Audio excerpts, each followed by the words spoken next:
Okay, this is Jordan Bishop. I'll be presenting on HTML5 tags, specifically the audio, video, and canvas tags. I had a lot of fun researching these tags. They're really interesting tags that I hadn't had much prior experience with.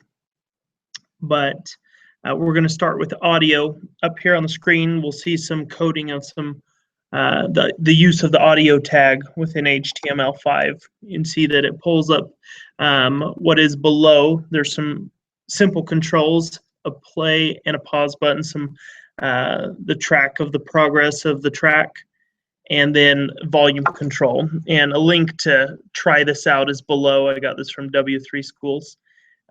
But the HTML5 audio tag allows you to embed in an audio site. And you're able to really customize these different options to have a simple yet effective audio tag here. Now, some things to note about the audio tag: that there is some browser support that's going on. The first chart shows the different browsers, probably the most popular browsers, and then whether it will play MP3 WAV file or an OGG file on those different web browsers.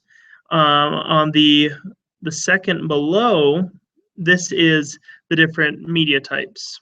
So the file format MP3 is an audio./MPEG type, and that goes on the code up here. You can see how it's audio/MPEG behind the horse.mp3. So a full DOM reference is the link below. There's also some DOM events that notify you when audio begins to play, is paused, etc., and that reference list is below. Now on to video. Video is very similar. It's simple like the audio tag. It's got some simple controls, yet it has a screen. This is another example from W3 Schools, and for the video, something that I really liked was that it was customizable. You could say what to play, when to play.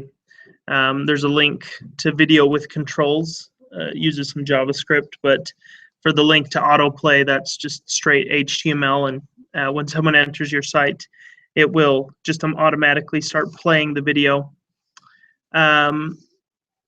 They suggest that it's always good to have width and height attributes, because if it's not set, then the page might flicker as the video loads, and that's not very professional. And then the text you see is, as any other typical thing, it says your browser does not support HTML5 video. Same goes for audio. That's just if their browser won't work with this HTML tag. Once again, we've got some more video on some more information on the video tag, what internet browser it will work in for which type of file, and then the file format, what media type to address it as directly in your code, and then the different tags that can be used, whether it's the video tag, the source tag, or the track tag. So this was a really interesting one. Canvas. At the top is the basic way to add canvas to your code. It's very basic, just draws a blank box. And there's a whole lot of different customizations. You can see how they've drawn a diagonal line using the different coordinates between script tags underneath the canvas tag. I've included some links to different things that you can try. It'll help you draw a circle, do gradients, whether that's a circle gradient or an end-to-end gradient, words, whether they're block letter or the outline of letters, and then a draw picture, which as far as I could tell was kind of just a copy picture. So as pre-mentioned, W3 Schools was a big part of this, but I also referenced and double-checked on different sites. Another good one was the Mozilla Developer Network. Mozilla is associated with Firefox, So be sure to definitely check both of those out, those links and all other links in this resource, and that'll pretty much teach you all you need to know on this.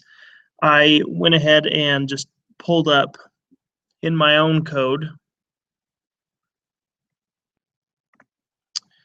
just some different aspects and variations for the different canvas and whatnot. And so I ran that and couldn't get the audio to work. I think I needed to change potentially this portion of it.